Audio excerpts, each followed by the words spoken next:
They said I should be grateful, that I was lucky, that I had been rescued, as if survival was the same thing as being saved, as if a roof over your head, a bed to sleep in, and food on a plate erased everything that came before. Erased what it felt like to be unwanted. Erased what it meant to be alone in a house full of people who never truly saw you. They called it kindness. They called it care. But what they really wanted was silence. Gratitude without complaint. A bowed head, a shut mouth. A child who smiled on cue and said thank you for the scraps of belonging they were too tired to beg for anymore. They wanted me to be grateful, but never honest, and certainly never hurting. But I was hurting, quietly, deeply, in ways that don't show up on the surface, in ways no one wants to talk about. I learned early that pain makes people uncomfortable, especially if they believe they've done enough, especially if they need to feel like a hero. And so I carried it, alone, grateful on the outside, hollow underneath. You don't get to question the shape of your loneliness when people remind you, daily, how lucky you are to have anything at all, when every tear feels like betrayal, when every need becomes an accusation, when your sadness is seen as ungratefulness, and your silence is ingratitude, too. There's no way to win. You're either a burden or a disappointment, or both. I remember the first time I heard the words, "You should be grateful." It wasn't a suggestion. It was a command, a correction, a slap made of sound. I was maybe 7, maybe 8. I had asked for something small, a different color cup. That was all. But it was too much, too entitled, too needy. I didn't know the rules yet, that asking for anything could make you lose everything. They didn't mean harm. Or maybe they did. It's hard to tell the difference when you've lived on the edge of abandonment your whole life, when love feels conditional, when being good is your only currency. So, you learn to smile when you're sad. You learn to be polite when you're breaking. You learn that survival depends on being easy to love, or at least easy to tolerate. I became very good at being tolerated. I said thank you for hand-me-downs that didn't fit. I smiled when I was left out of family portraits. I made my bed without asking, hoping neat sheets would buy me a place in someone's heart. I watched from the edges, like a ghost invited to dinner. I memorized the silence, the sighs, the sideways glances. I lived in the space between presence and acceptance.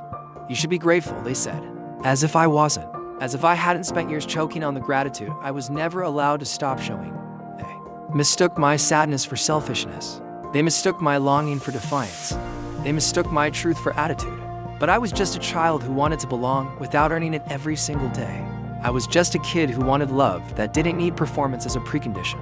Gratitude became a costume I wore, a mask so tight it left marks I still carry. Because no one tells you that gratitude can be weaponized, that it can be used to shame you into silence, to erase your history, to deny your pain, to cover your grief with forced thank yous and practice smiles. People assume that being taken in is the same thing as being taken care of. But being housed isn't the same as being held. And being fed isn't the same as being nourished. I had food on my plate, yes.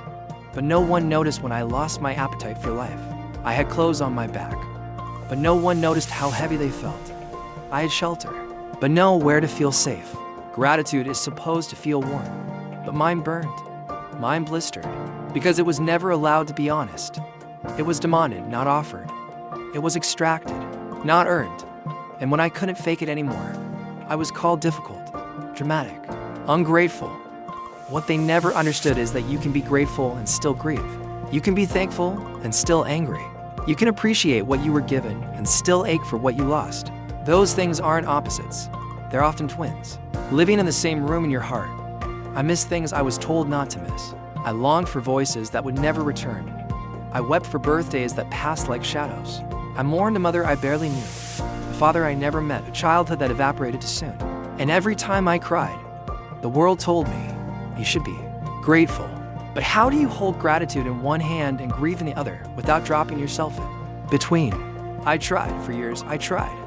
I gave thanks for what was there while quietly grieving what was not. I said I'm fine like it was a prayer. I smiled like it was armor.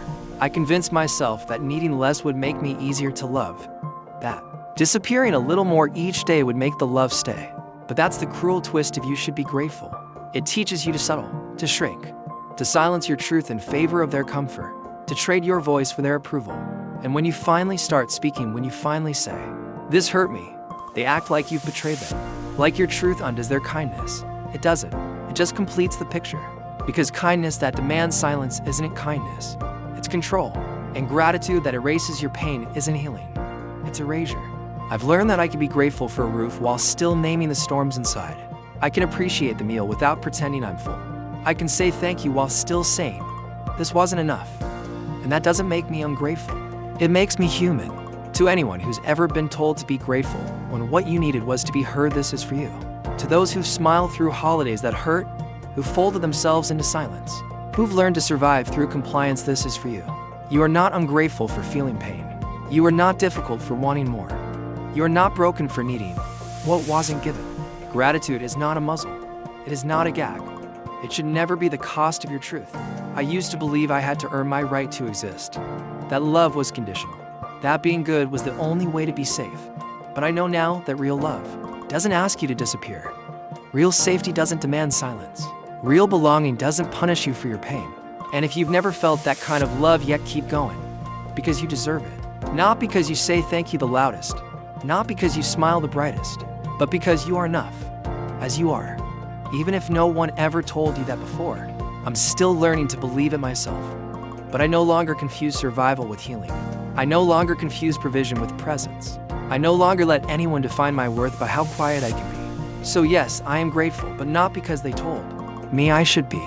I am grateful because I survived, because I am still here, still speaking, still feeling, still healing, and that after everything is something no one can take away.